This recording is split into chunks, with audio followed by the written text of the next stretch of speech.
عزیزان محتشم، اللہ رب العزت نے اس کائنات کو تخلیق کیا تو اس کے اندر اس کائنات میں بہت سارے راز جو تھے ان کو بھی رب ذوالجلال نے تخلیق فرمایا۔ ان رازوں کو جو ہے وہ کھولنے کے لیے بندے کو فہم دیا، ادراک دیا، سوچ دی۔ بندہ اپنے فہم، ادراک اور سوچ سے ان رازوں کو کھولتا چلا آیا۔ تخلیق آدم کے بعد روئے زمین کے اوپر انسان کے لیے بہت ساری آسائشیں نہیں تھیں۔ انسان ایک جگہ سے دوسری جگہ پہ منتقل ہوا تھا اور حضرت آدم علیہ السلام جنت سے زمین پہ تشریف لائے تھے، اور اس انسان کی بناوٹ جو ہے دوسری مخلوقات کے اعتبار سے مختلف ہے۔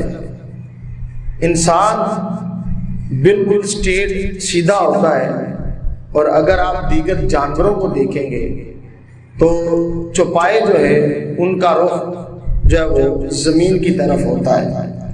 تو ایک سائنسدان نے اپنا نظریہ پیش کیا، کہنے لگا کہ جب مخلوقات کو دیکھا جاتا ہے، اشراط الارض کو دیکھتے ہیں، چرند پرند کو دیکھتے ہیں، تو ان کا رخ زمین کی جانب ہوتا ہے۔ تو اس سے پتہ چلتا ہے کہ یہ تمام تر مخلوقات جو ہے ان کی تخلیق زمین کے اوپر ہوئی ہے۔ لیکن جب انسان کو دیکھتے ہیں تو انسان کو دیکھتے حیرانگی بھی ہوتی ہے کہ انسان کا رخ زمین کی جانب نہیں ہے، انسان کا رخ سیدھا ہے اور آسمان کی جانب ہے۔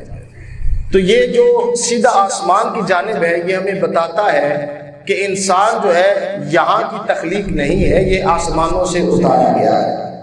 یہ ایک انگریز کی ایک تحقیق تھی، اس نے اپنی تحقیق کو بیان کیا۔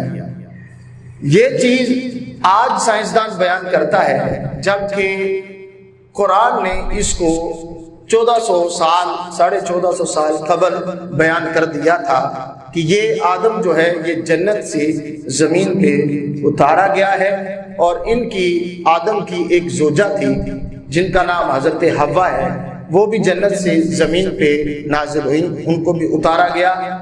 950 سال تک یہ توبہ کرتے رہے، پھر اس کے بعد سینکڑوں سال تک جو ہے وہ توبہ کرتے رہے، پھر ان کی توبہ کو قبول کیا گیا اور رب ذوالجلال نے ان کو اپنی طرف رخ جو ہے ان کا موڑ لیا۔ اب بنو آدم کی نسل چلنی تھی۔ جب بنو آدم کی نسل چلی تو بنو آدم کے لیے آسائشیں روئے زمین کے اوپر نہیں تھی۔ اب یہاں پہ اگر آپ غور کریں گے تو ہمیں سمجھ میں آئے گا کہ روئے زمین کے اوپر اتنی زیادہ آسائشیں آج تک انسان اپنے لیے پیدا کرتا چلا جا رہا ہے۔ دن بدن بہتر سے بہتر آسائش حاصل کرنے کی یہ انسان کوشش کرتا ہے، لیکن تسکین اس کے قلب کو پھر بھی نہیں ملتی۔ یہی انسان پہلے پیدل سفر کرتا تھا، پھر اس نے اپنے لیے گھوڑا تلاش کر لیا، کوئی سواری تلاش کر لیا، پھر اس کے ساتھ اس نے سوچا انسان نے کہ میں اکیلا اس کے اوپر سفر کرتا ہوں تو میں اس کو تھوڑا سا ڈیولپ کروں، تو اس نے اس کے ساتھ ایک ریڑا بھی بنا لیا۔ پھر اس ریڑے کے اوپر اس نے جو ہے وہ خود بھی سفر کرنا اور اپنے گھر والوں کو بھی سفر کروانا۔ پھر اس کے ذہن نے کام کیا کہ جس طرح ہم یہ سفر کرتے ہیں اسی طرح اس کو مزید ہم ڈیولپ کریں، تو اس نے مزید ڈیولپ کرنے کے لیے اس کے ساتھ بہت بڑا ایک چھکڑا سا بنا لیا۔ پھر اس کے اوپر اس نے ساتھ میں اپنے خاندان اور راشن کو بھی لادنا شروع کر دیا، مال اسباب کو لادنا بھی شروع کیا۔ یہی سلسلہ اسی چیز کو وہ ڈیولپ کرتا چلا گیا، اور ڈیولپ کرتا ہوا اس نے مختلف قسم کی چیزیں جو ہیں وہ سفاری کے لیے تیار کر لی، اور وہ جانور بھی تلاش کر لیے جو انسان کے لیے سواری کا باعث بنی۔ اب انسان خود کو ڈیولپ کرتا چلا گیا، پھر اس انسان کے اندر تخلیق کا جو جنون تھا اس نے مزید تخلیقات کی، مزید ایجادات کی، اور یہ بڑھتا چلا گیا یہاں تک کہ اس انسان نے جو سفر جو ہے وہ میلوں کا دنوں اور مہینوں میں طے ہوتا تھا وہ سفر اس نے گھنٹوں میں لا کے مقید کر دیا۔ اسی انسان نے اس سفر کو منٹوں میں لا کے مقید کر دیا۔ اب یہ صرف سفر کے اعتبار سے انسان نے خود کو اتنا ڈیولپ کیا۔ جب یہ زمین پہ آیا تو اس کے پاس پہننے کے لیے لباس نہیں تھا، تو اس انسان نے خود کو ڈیولپ کرتے ہوئے اپنے لیے لباس کی بھی ایجاد کی۔ پہلے پتوں سے لباس اس نے سینا شروع کیا، پھر اس کے بعد اس نے آہستہ آہستہ جانوروں کی کھالوں سے اپنا لباس بنانا شروع کیا، پھر اس نے خود کو مزید ڈیولپ کیا، تو اپنی سوچ اور فہم ادراک سے اس نے جو ہے وہ اس انسان نے اون سے کپڑا کاٹنا شروع کر دیا۔ آج یہ وقت ہے کہ انسان کے پاس ایک نہیں کئی قسم کے لباس موجود ہیں، تو انسان نے خود کو لباس کے اعتبار سے بھی بہت زیادہ ڈیولپ کیا ہے۔ کھانے کے لیے اس کے پاس کچھ نہیں تھا، پتہ ہی نہیں چلتا تھا کھانا کیا ہے، تو اس انسان نے سب سے پہلے جو ہے وہ سبزیوں کی ایجاد کی، گوشت کی ایجاد کی کہ اس جانور کا میں گوشت کھا سکتا ہوں، تو یہ بندے کی طبیعت اس طرف مائل کرتا تھا۔ تو یہ کون سی چیز تھی جو دن بہ دن بندے کو اپنے آپ کو ڈیولپ کرنے کے اوپر اور اپنے لیے آسائشیں ڈھونڈنے کے لیے مجبور کر رہی تھی؟ تو حضرت آدم علیہ السلام کی تخلیق کے بعد جب آدم علیہ السلام کو جنت کے اندر رکھا گیا تو جنت کے اندر رکھنے کی وجہ یہ تھی، ورنہ آپ قرآن کو پڑھیں کہ قرآن کے اندر تو اللہ فرماتا ہے فرشتوں سے جو اللہ نے خطاب فرمایا، تو اللہ کہتا ہے میں اپنے لیے خلیفہ بنانا چاہتا ہوں، اور وہ خلیفہ زمین کا ہوگا، خلیفہ تو فی الارض ہوگا، وہ زمین کا خلیفہ ہوگا۔ رکھا وہ جنت میں جا رہا ہے، خلیفہ وہ زمین کا ہے۔ معاملہ کیا تھا؟ تو اس میں ایک ریزن یہ بھی آتی ہے جو سمجھ میں آ رہی ہے، وہ یہ بھی تھی کہ اس نے زمین کے اوپر جانا تھا تو اسے رہنے سہنے کا سلیقہ نہیں پتا تھا، تو آدم کو جنت میں رکھا جائے تاکہ قیامت تک جو آدم سے انسان پیدا ہوگا اس کے ذہن کے اندر پہلے سے نقشے موجود ہوں، جب زمین کے اوپر رہنا ہے تو اپنے لیے آسائشیں بھی اس طرح سے پیدا کرنی ہے۔ تو انسان نے جو ہے وہ اپنے آپ کو وہ جنت کے جو ماحول اس نے دیکھا، نہریں دیکھی، آج یہ اتنی زیادہ نہروں کا جال بچھایا ہوا ہے، تو کس چیز نے انسان کو مجبور کیا تھا کہ یہ نہریں بنا لو؟ تو اس انسان نے نہروں کو دیکھا ہوا تھا کہ جنت کے اندر نہریں ہیں، تو پھر اس انسان نے کوشش کی اور پھر ان نہروں کا وجود جو تھا وہ عمل میں آیا کہ دریاؤں سے اور سمندروں سے جو ہے وہ نہریں کھینچی جانے لگی اور ندیاں کھینچی جانے لگی۔ تو اس انسان نے خود کو ڈیولپ کرنے کے لیے اپنے اس جو حضرت آدم علیہ السلام نے جو ہے وہ جنت کے اندر دیکھا، تو وراثت کے اندر یہ تمام چیزیں بنی نوع انسان کے اندر ذہن کے اندر منتقل ہوتی چلی گئیں، اور آج بھی انسان جب بھی کوئی نئی ایجاد کرتا ہے تو یہ اسی چیز کا ثمر ہے جو آدم علیہ السلام جنت کے اندر جو کچھ عرصہ وہ گزار کے آئے ہیں۔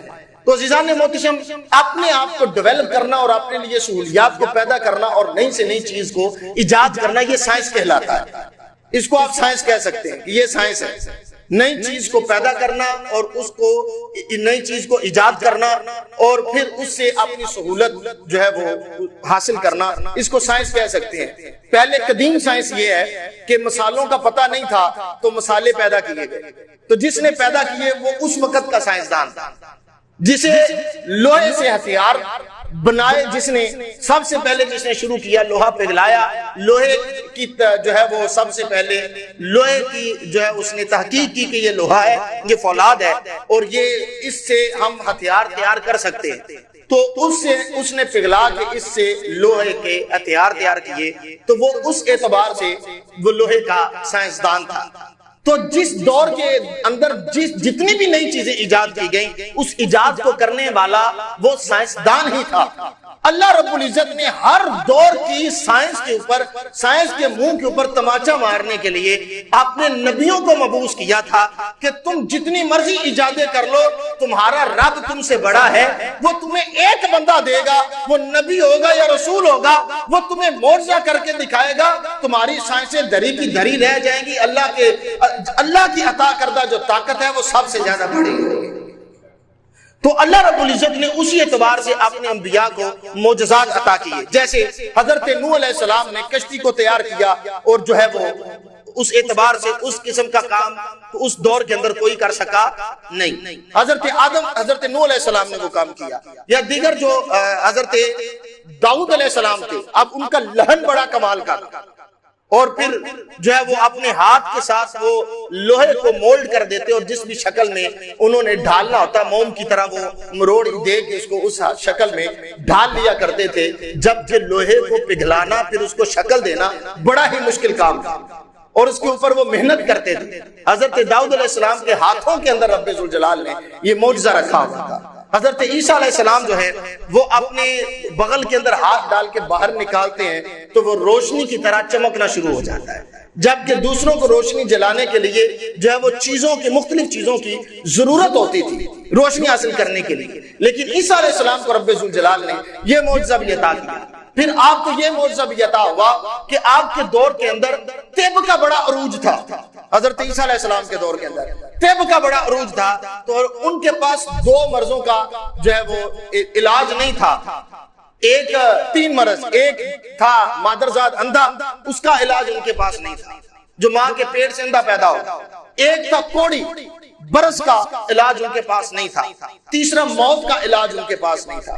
عیسیٰ علیہ السلام کو رب ذوالجلال نے یہ معجزہ عطا فرمایا تھا کہ مادرزاد اندھے کے آنکھوں کے اوپر ہاتھ پھیر دیتے، اللہ تعالیٰ بینائی عطا فرما دیتا تھا۔ اللہ رب العزت نے عیسیٰ علیہ السلام کو یہ معجزہ عطا فرمایا تھا کہ حضرت عیسیٰ علیہ السلام جو ہیں وہ کوڑی کے جسم کے اوپر ہاتھ پھیر دیتے، اللہ اس کو بھی شفا عطا فرما دیتا تھا، اور اگر مردے کو وہ ٹھوکر مار کے کہتے تم باذن اللہ کھڑا ہو جا اللہ کے حکم سے، تو مردہ اٹھ کے بیٹھ جایا کرتا تھا۔ تو یہ حضرت عیسیٰ علیہ السلام کو رب ذوالجلال نے یہ معجزات عطا فرمائے۔ موسیٰ علیہ السلام کے دور کے اندر جس طرح سے دور تھا اس کے حساب سے آپ کو معجزہ دیا گیا، ڈنڈا تھا آپ کے پاس، عصا تھا، وہ زمین پہ مارتے تو وہ جو ہے وہ زمین جو ہے وہ اناج اگلنا شروع کر دیتی، اس میں سے درخت نکل جاتا، وہ درخت بن جاتا، اس کو پتے لگ جاتے، ان کی بکریاں جو تھی وہ پتے کھا لیتی۔ آپ ڈنڈا دریا کے اوپر مارتے ہیں تو وہ دریا جو ہے دریا نیل جو ہے وہ رستے بنا دیتا ہے، 12 رستے۔ اسی ڈنڈے کو اگر پتھر کے اوپر مارتے ہیں تو پتھر چشمے جاری کر دیتا ہے۔ آج تک کوئی بھی مائی کا لال ایسا سائنسدان پیدا نہیں ہوا جو ڈنڈا مارے اور چشمے جاری کر دے، اس کے لیے اسے سورس پیدا کرنے پڑتے ہیں۔ تو سورس کا محتاج جو ہوتا ہے وہ سائنسدان ہوتا ہے، اور بغیر سورس کے جس چیز کو ظاہر کر دیا جائے اس کے مختلف نام دیے گئے ہیں، اور وہ بندے کے عقل و فہم ادراک میں چیز نہ آتی ہو، مختلف ذاتوں کے ساتھ منتخب ہو، تو اسے کیا کیا کہا جاتا ہے وہ میں اپنی گفتگو کی طرف آتا ہوں۔ میرے پاس وقت بہت مختصر ہے اور موضوع بہت بڑا میں چھیڑ بیٹھا ہوں۔ تو جب یہی کام بغیر سوچ کے، بغیر کسی بھی تعاون کے ایسا کام سرزد ہو جائے جو بندے کی فہم ادراک سے بالا تر ہو، تو اسے قدرت الہیہ کہتے ہیں۔ جو کسی بندے کے ساتھ انسان کے ساتھ منسوب نہ ہو اسے قدرت الہیہ کہتے ہیں۔ جیسے بارش آ گئی، بارش خود بخود برس پڑی تو یہ اللہ کی قدرت ہے۔ پہاڑوں کا اتنا بڑا بڑا ہو جانا اور پھر اپنی جگہ سے ہلنا بھی نہ، یہ اللہ کی قدرت ہے۔ زمین کا اس طرح سے پیارا سا بچھونا ہمارے لیے بچھا دینا، اور درختوں کا جو ہے وہ پھل دے دینا، جبکہ ایک ہی زمین ہوتی ہے، اسی زمین کے اندر سیب کا پودا ہوتا ہے، اسی زمین کے اندر جو ہے وہ کیلے کا پودا ہوتا ہے، اسی جگہ پہ مالٹے کا پودا ہوتا ہے، اسی جگہ پہ آڑو کا پودا ہوتا ہے، اسی جگہ پہ دیگر فروٹ جو ہوتے ہیں ان کے پودے ہوتے ہیں، اسی جگہ پہ گندم بیجی جاتی ہے، اسی جگہ پہ جو ہے وہ چاول جو ہے وہ بوئے جاتے ہیں، تو ان کی کاشت کی جاتی ہے۔ ایک ہی زمین کے اوپر کی جانے والی مختلف چیزوں کی کاشت وہ ایک طرح کا ذائقہ نہیں دیتی، مختلف قسم کے ذائقے ہوتے ہیں۔ تو جو ان چیزوں کے اوپر اندر مختلف قسموں کے ذائقے بھر رہا ہے وہ میرا رب ہی تو ہے، میرا اللہ ہے جو اتنی چیزوں کے اندر مختلف قسموں کے جو ہے وہ ذائقے بھر رہا ہے۔ اور کبھی ایسا نہیں ہوا کہ آپ نے گندم کاشت کی ہو اور وہاں پہ جو ہے وہ جو اگ جائے، یا جو ہے وہ کاشت کیے ہو اور گندم اگ جائے، کبھی ایسا نہیں ہوا۔ جس چیز کے لیے محنت تم کرتے ہو اللہ رب العزت وہی چیز تمہیں عطا فرما دیتا ہے۔ تو یہ چیز ہمارے لیے اس طرح سے بھی ہے کہ اگر گناہ کی کاشت کریں گے تو آخرت میں اجر جو ہے وہ ہمیں جنت کی صورت میں نہیں ملے گا، اور اگر دنیا کے اوپر جو ہے وہ جنت کی کاشت کریں گے تو ظاہری بات ہے اللہ تعالیٰ جنت عطا فرمائے گا۔ تو اسی طرح سے جو ہے وہ اللہ رب العزت کے ساتھ وہ تمام چیزیں منسوب کی جاتی ہیں کہ یا جس کے ساتھ کسی بندے کا جو ہے وہ ریلیشن نہ ہو۔ بندہ کہتا ہے یہ فصل جو ہے بندہ کاشت کرتا ہے تو نکلتی ہے، میں کہتا ہوں فصلیں جو ہیں ان کو کیڑا لگتا ہوا نہیں دیکھا، ان کو تباہ ہوتا ہوا نہیں دیکھا. جہاں پہ کاشت نہیں بھی کی جاتی اس پتھر کے سینے کو چیر کے جو نکلنے والا پودا ہے اس کو کس نے نکالا ہے؟ وہ میرے رب نے نکالا ہے. اس پتھر کے اوپر وہ پودا جو ہلکا سا پودا ہوتا ہے، آپ یوں کرے ٹوٹ جائے گا، لیکن پتھر کے سینے کو وہ چیر کے باہر آیا ہے تو وہ خود نہیں آیا، میرے اللہ نے نکالا ہے، میرے اللہ نے نکالا ہے. تو اس کو قدرت الہیہ کہتے ہیں. اگر یہی کام کسی نبی کے ساتھ منسوب ہو تو پھر اسے معجزہ کہا جاتا ہے.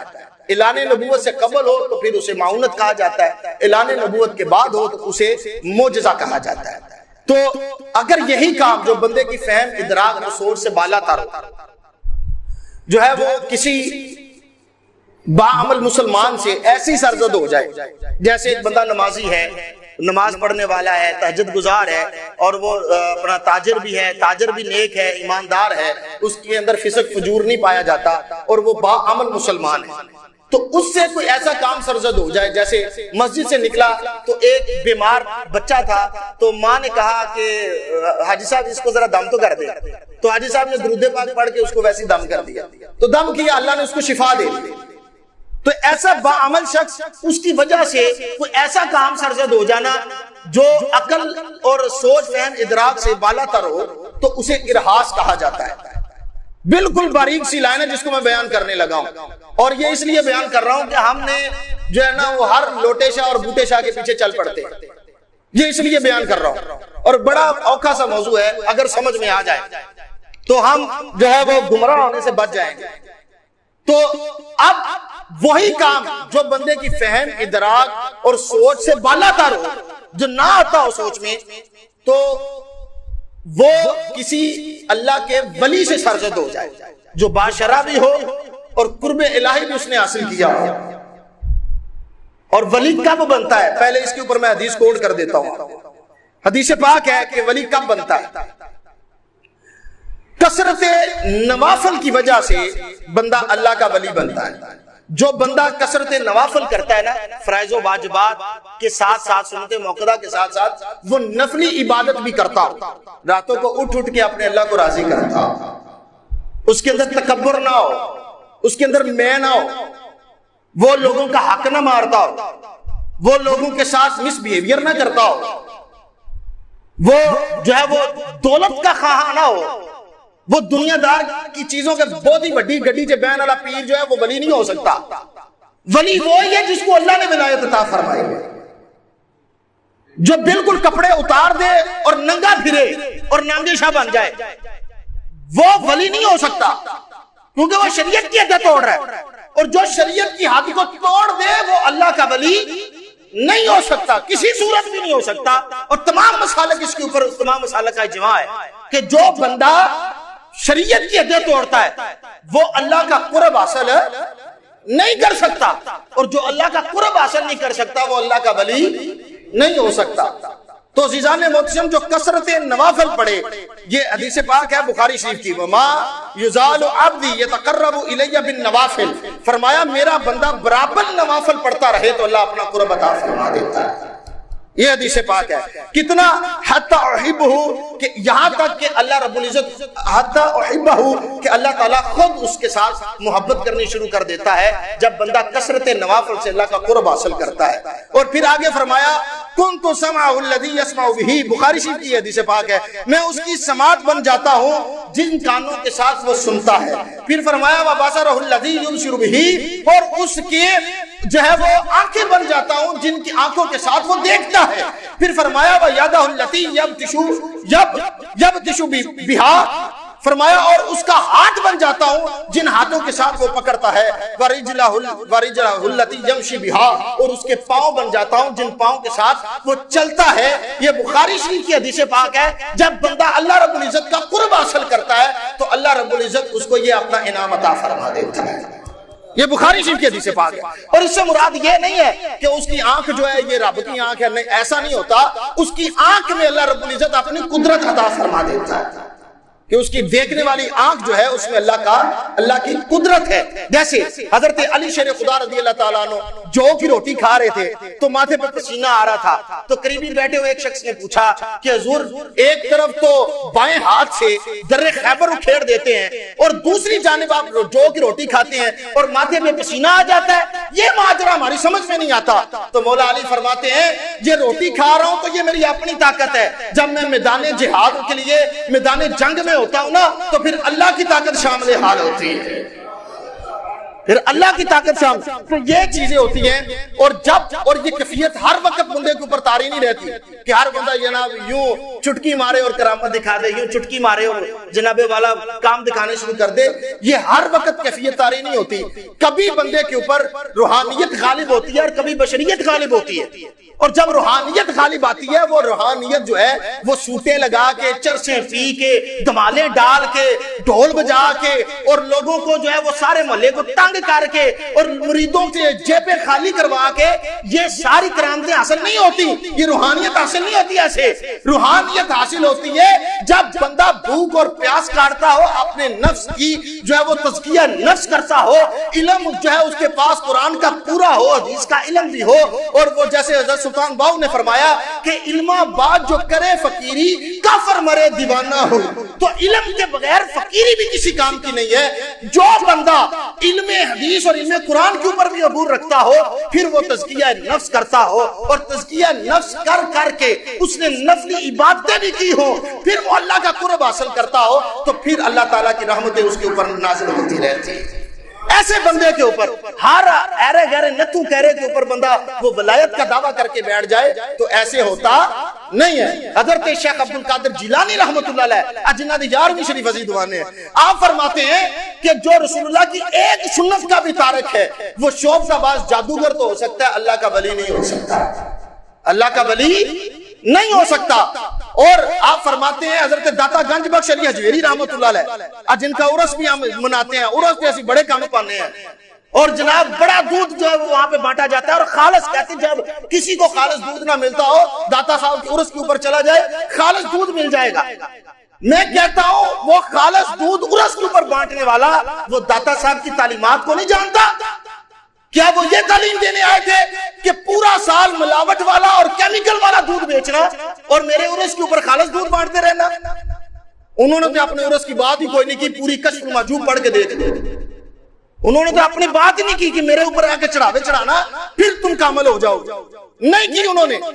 وہ نبی کے دین کو سکھانے کے لیے افغانستان غزنی سے یہاں پر تشریف لائے تھے اور یہاں پہ آ کے لوگوں کو تبلیغ دین کیا تھا انہوں نے, اور لوگوں کو دین پڑھایا تھا, دین سکھایا تھا ان لوگوں نے. لیکن ہم نے ان بزرگوں کو صرف کرامات تک, کشف و کرامات تک محدود کر کے رکھ دیا ہے. حقیقت میں وہ لوگ جو تھے وہ عالم دین بھی تھے, صوفی باصفا بھی تھے. ان لوگوں نے دین سکھایا تھا, لوگوں کو دین سکھایا تھا. اب یہ شہباز قلندر رحمت اللہ علیہ جن کا نام اصل نام جو ہے عثمان مروندی ہے, اور جن لوگوں کو لفظ عثمان سے چڑ ہوتی ہے نا, انہوں نے نام جو ہے وہ شہباز قلندر رکھ دیا. اس نام کو انہوں نے زیادہ ہائی لائٹ کر دیا, جن کو لفظ عثمان سے چڑ ہے, ورنہ اصل نام تو ان کا آج بھی چینج نہیں ہوا. عثمان مروندی ہیں. اور حضرت بہاؤالدین زکریا ملتانی رحمت اللہ علیہ ایک تحقیق کے مطابق کہ ان کے مدرسے کے یہ مدرس تھے. اور آپ کو پتہ ہے سندھ کتنا تھا جب محمد بن قاسم نے یہ سندھ چھڑوایا تھا, آزاد کروایا تھا راجہ دہر سے, یہ سندھ کتنا تھا. یہ ملتان تک جو جتنا بھی سرائکی علاقہ ہے یہ بھی سندھ میں آتا تھا, یہ بھی سندھ میں آتا تھا. تو شہباز قلندر حضرت عثمان مروندی رحمت اللہ علیہ خود بھی عالم دین تھے, اور علم کے میدان میں ان کے پائے کا بندہ کوئی نہیں تھا, اس لیے ان کو شہباز کہا جاتا تھا. شہباز العلم, یہ علم کے شہباز ہیں, علم بہت زیادہ ہے, علم میں بڑی کمال کی پرواز کرتے ہیں, ہر طرح کا علم ان کے پاس ہے. اور ان کو قلندر اس لیے کہا جاتا, قلندر کا معنی ہوتا ہے نہ ڈر بے خوف, تو ان کو اس لیے کہا جاتا کہ بادشاہ وقت کے سامنے بھی حق کی بات کیا کرتے تھے. تو ان جڑے وزیراں تے مشیراں دی جناب ٹیسیاں کرن والے نے وہ قلندر بنی پھر دے, جڑے محلے دے کونسلر دی ٹیسیاں کردے وہ قلندر بنے پھرتے ہیں. قلندر جو ہے وہ لمبی لمبی لٹے رکھنے والا, اور جناب جڑا کو 2 سال نہاوے نہ وہ قلندر بن جاتا ہے. تو اس طرح کا قلندر نہیں ہوتا. ایک بات یہاں پہ اس بات کو میں جو ہے وہ بالکل مختصر کرتا ہوا آگے بڑھا، تو یہ کلندری کلندری کوئی نہیں ہوتی، یہ سارا کچھ جو ہے وہ لٹیرا پن ہے، لوگوں کو لوٹنے کے ذرائع، لوگوں کو لوٹو بس، اور لوگوں کی عزتوں سے لوگ کھیلتے ہیں، لوگوں کے دولت سے جو ہے دولت کو لوٹتے ہیں، تو یہ طریقہ ہے ان کا۔ اس کے اوپر اقبال نے بھی بڑی خوبصورت بات کی تھی۔ علامہ اقبال کے پاس نا، علامہ اقبال لاہور میں کسی دوست کو ملنے کے لیے آئے، تو اس کے دوست کا ایک دوست تھا، وہ بھی پڑھا لکھا تھا اور وہ پیر تھا، تو وہ بھی اس کے گھر میں آیا ہوا تھا۔ تو اقبال نے، علامہ اقبال نے، تو جب اہل علم مل کے بیٹھتے ہیں نا تو ان کی گفتگو بھی سننے والی ہوتی ہے، تو دونوں اہل علم تھے، گفتگو شنید شروع ہو گئی۔ جب گفتگو شروع ہوئی تو تھوڑی دیر کے بعد دروازے پہ دستک ہوئی، پوچھا کون؟ کہا جی وہ جو پیر صاحب تشریف لائے ہیں میں ان کا مرید ہوں۔ ایک بزرگ سا آدمی اندر آیا اور آگے وہ بوڑھا آدمی اور غریب حالت اس کی بتا رہی ہے کہ وہ غریب ہے، ماڑا بندہ ہے، تو وہ آ کے پیر صاحب کے پاس بیٹھ گیا، دستبوسی کی اور کہنے لگا پیر جی دعا کریں۔ پیر جی نے دعا کی، کہنے لگا پیر جی دعا کر دیں، بچیاں جوان ہیں، 90 روپے کا مقروض ہوں، بڑا ماڑا بندہ ہوں، تو دعا فرما دیں۔ تو آپ نے دعا فرمائی پیر صاحب نے۔ اقبال پاس اب بیٹھا ہوا ماجرے کو دیکھ رہا ہے، اور علامہ اقبال کو تو آپ جانتے ہیں بڑا زیرک آدمی ہے، دور اندیش آدمی ہے، تو اس نے دعا کروائی، جیب میں سے جاتے ہوئے 10 روپے نکالے اور کہنے لگا پیر جی یہ میری طرف سے نذرانہ قبول فرمائے۔ میں نے کہا پیر صاحب آئے ہیں، تو کسی دوست نے پکڑ کے لے آیا، تو میں نے کہا پیر صاحب کو نذرانہ دینا تو بنتا ہے۔ اب پیر صاحب کا جو کھیسا تھا وہ ظاہری بات ہے بڑا ہوگا، جس طرح آج بھی کچھ پیروں نے بڑے بڑے جبے اور کھیسے بھی بڑے بڑے رکھے ہوئے ہوتے ہیں، تو وہ انہوں نے 10 روپے قبول کر لیے۔ اقبال مسکرا پڑا، بابا چلا گیا، اقبال مسکرایا۔ اقبال کہتا ہے واہ کمال ہو گیا۔ پیر کہتا ہے اقبال کیا ہوا؟ اقبال کہتا ہے میں نے دیکھا کہ اللہ نے دعا آپ کی فوراً قبول کر لی، دعا کی قبولیت کے اوپر بڑا خوش ہوا۔ اب وہ کہنے لگا کہ اقبال تمہیں کیسے پتا چلا کہ دعا قبول ہو گئی ہے؟ اقبال دور اندیش آدمی تھا، تو اقبال کہنے لگا دیکھیں نا جی، جب آیا تھا تو 90 کا مقروض تھا، آپ نے دعا کی تو 100 کا مقروض ہو کے گیا ہے، تو آپ کی جناب دعا اس لیے قبول ہوئی ہے۔ پھر اقبال نے اس بات کے اوپر کہا تھا مرید کو تو میسر نہیں مٹی کا دیا بھی، گھر پیر کا بجلی کے چراغوں سے ہے روشن، نذرانہ نہیں سود ہے پیرانے حرم کا، ہر خرقہ سالوس کے اندر ہے مہاجن، میراث میں آئی ہے ان کو مسند ارشاد کہ زاغوں کے تصرف میں ہے عقابوں کے نشیمن۔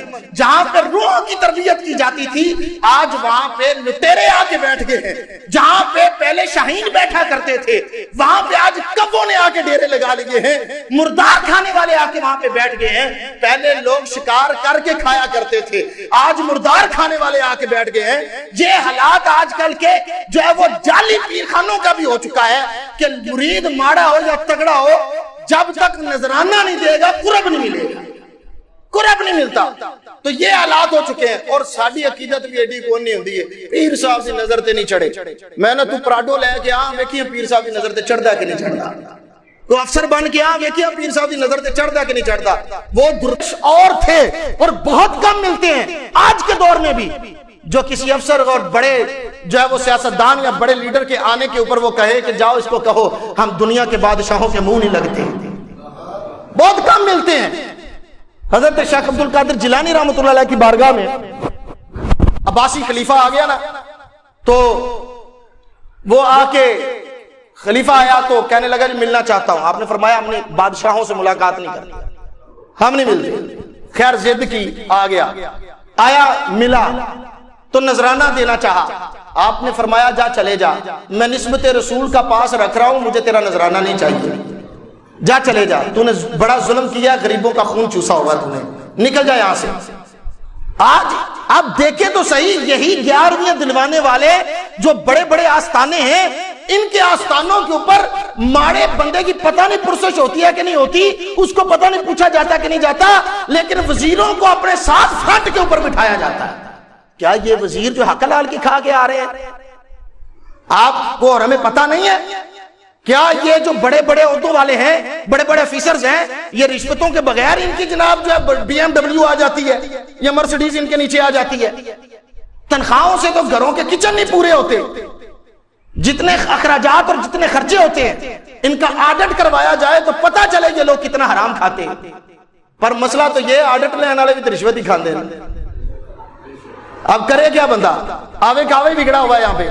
تو اب شیخ عبد القادر جیلانی رحمۃ اللہ علیہ کے سامنے جب اس نے ضد کی تو آپ نے پکڑ کے نا اس تھیلی کو نچوڑا، اس میں سے خون ٹپکنے لگا۔ فرماتے ہیں نسبت رسول کا پاس رکھتا ہوں تو عباسی ہے، جا چلے جا یہاں سے، اگر اس کو نچوڑتا رہا نا تو خون نکل نکل کے تیرے محل کی دیواروں کو چھو لے گا۔ یہ ہمارے بزرگ تھے۔ حضرت امام احمد بن حنبل نے جیلیں کاٹی صرف حق بیانی کی وجہ سے۔ امام اعظم ابو حنیفہ کو کوڑے مارے گئے صرف حق بیانی کی وجہ سے۔ حضرت مولانا جلال الدین رومی نے جیل کاٹی صرف حق بیانی کی وجہ سے، جو ہے وہ حاکم وقت کی حمایت نہیں کی۔ تو آج دنیا داروں کی حمایت کرنے والا ہم اس کو سب سے بڑا پیر سمجھتے ہیں؟ نہ، یہ ولایت کا معیار نہیں ہے۔ قرآن نے ولایت کا معیار کیا دیا ہے؟ الذین آمنوا وکانوا یتقون۔ ولایت رکھنے والا بندہ وہی ہوتا ہے جو اللہ کی بارگاہ میں تقوی کا اظہار کرتا ہے، جس کے پاس تقوی ہوتا ہے، جو متقی ہوتا ہے، جو پرہیزگار ہوتا ہے۔ زیادہ بڑی پراڈو ہونے سے بندہ ولی نہیں بنتا۔ اب آخری بات جو میں کرنے لگا ہوں کہ بندوں نے ہمارے ہاں رواج بن گیا، کام نہیں ہوتا تو جعلی عاملوں کے پاس جاؤ، پھر اپنی عزتیں بھی بیچارے لٹوا کے بیٹھ جاتے ہیں۔ تو یہ بات ذہن میں رکھے، قرآن نے اس کو، یہ جو کیا جاتا ہے نا، یہ جادو ٹونے وغیرہ، یہ جو معاملات ہیں ان کو حرام کہا ہے۔ یہ ہاروت اور ماروت جو دو فرشتے تھے آسمان سے آئے اور انہوں نے لوگوں کو سکھایا۔ وہ جو جادو تھا وہ سحر تھا، اور وہ سحر جو تھا انہوں نے سکھانے کے بعد وہ کہتے ہیں کہ اس کا غلط استعمال نہ کرنا، اور جو بنی اسرائیل تھے وہ یہ سارے کام کرتے۔ اور حضرت سلیمان علیہ السلام کے دور میں انہوں نے شروع کیا۔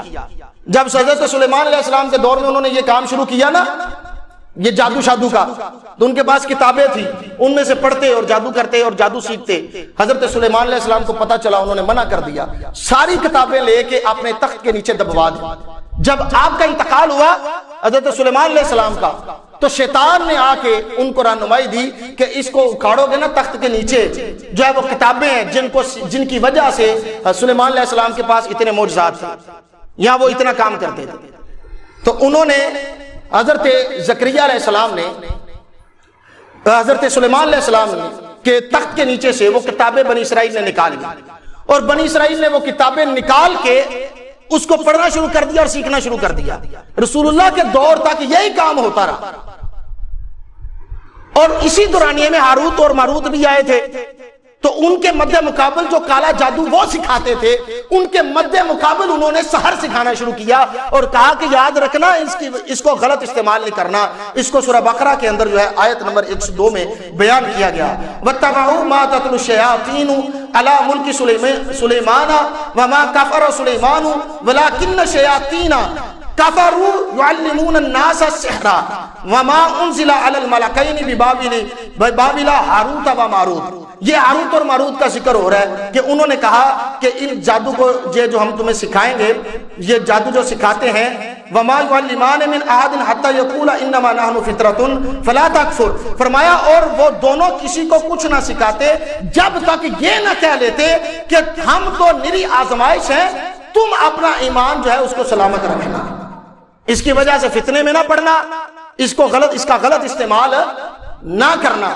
تو جو اس چیزوں کا صحیح استعمال کرتا یا سیکھنے کے بعد استعمال نہ کرتا، اس کے اوپر تو ایمان جو ہے وہ ثابت ہوتا ہے، اور جس کے پاس جو سیکھ کے اس کا غلط استعمال کرتا ہے، جادوگری کو سیکھ کے، وہ بندہ دائرہ اسلام سے خارج ہو جاتا ہے۔ اب کچھ شعبدہ باز بھی ہیں، سائنس کے ذریعے سے وہ شعبدہ بازیاں کچھ لوگ کرتے ہیں مختلف طریقوں سے، جیسے آگ جسم کے اوپر لگ جاتی ہے اور جناب آگ کا اثر نہیں ہوا، تو ایک کیمیکل ہوتا ہے، اگر اس کو آپ اپنے جسم کے اوپر مل لیں گے تو آپ کو آگ نہیں چھوئے گی، آگ آپ کا جسم نہیں جلائے گی۔ اسی طرح انڈا ہوتا ہے، کسی بھی عمل کے پاس جاؤ وہ انڈا نکالتا ہے، جناب انڈے کے اندر نام لکھا ہوا ہے، تو وہ کیا کرتے ہیں، ایک دو چیزیں ہوتی ہیں ان کو مکس کرتے ہیں چینی ہے یا ایک دو اور چیزیں، ان کو مکس کرتے ہیں، پھر ان سے سیاہی بنتی ہے، اس سیاہی کو انڈے کے اوپر لکھ دیا جاتا ہے، جس کے بندے کا بھی نام لکھنا ہوتا ہے اس کا لکھ دیا جاتا ہے، اور کچھ دیر کے لیے اس کو رکھ دیتے ہیں، جب اس کو ابال کے چھیلا جاتا ہے تو اس کے اندر وہ نام لکھا ہوا ہوتا ہے، وہ نام اس کے اندر لکھا جاتا ہے اس کے اندر۔ تو یہ سائنس ہے، یہ کوئی کرامت نہیں ہے یہ، بلکہ میرے ایک دوست ہے، وہ کیمسٹری کا اسٹوڈنٹ تھا، گفٹ یونیورسٹی گجرانوالہ میں وہ پڑھتا تھا، وہ کہتا تھا ہمارے پاس اکثر عامل آتے ہیں اور وہ کیمیکل لے کر جاتے ہیں، وہ ہاتھ سرسوں کا جو بیج ہوتا ہے اس کے اوپر کیمیکل مل کے ہاتھ کے اوپر اس طرح سے اس کو ہیٹ دیتے ہیں تو چھوڑ دیتے ہیں تو اس میں سے پودا نکل آتا ہے۔ تو یہ سائنس ہے۔ ہمارے ہاں جو ہے وہ اس کو وہ بنا دیا گیا کہ جناب بابے اور بڑے کرنی آ رہے ہیں۔ ایک کیمیکل جو پیاز سے وہ کیمیکل تیار کرتے تھے، ایک دو چیزیں اس میں مرکب کرتے تھے، تو وہ پیاز سے وہ ایک کیمیکل تیار کرتے اور اس کو پرفیوم میں شامل کیا جاتا اور وہ کمرے میں چھڑک دیتا یا بندہ خود کو لگا لیتا۔ اب جس کے ساتھ بھی وہ گلے ملتا ہے اس کی یہ جو زبان ہے، یہ ہونٹ جو ہے وہ تھرکنے شروع ہو جاتے ہیں، وہ تھرکنے شروع ہو جاتے ہیں، وائبریٹ ہونا شروع ہو جاتے ہیں، اور بندہ رونا شروع کر دیتا ہے، آنکھوں میں سے آنسو جاری، اور بندہ سوچ رہے یار پتہ نہیں کیوں میں رو رہا ہوں، او میں تو اس ولی سے ملا اس لیے میرا رونا نکل گیا، لیکن حقیقت میں وہ کیمیکل یوز کر رہا ہوتا ہے۔ اور یہ جو بندے آگ کے اوپر چل کے دکھاتے ہیں، آگ کے اوپر چل کے دکھا دیتے ہیں، دیکھو جی آپ پاؤں نہیں جلے، تو آپ کو پتہ ہے کچھ سیکنڈ کے لیے آپ موم بتی جلائیں، اس کے اوپر یہ انگلی مارے، ہاتھ جلتا ہے؟ نہیں جلتا۔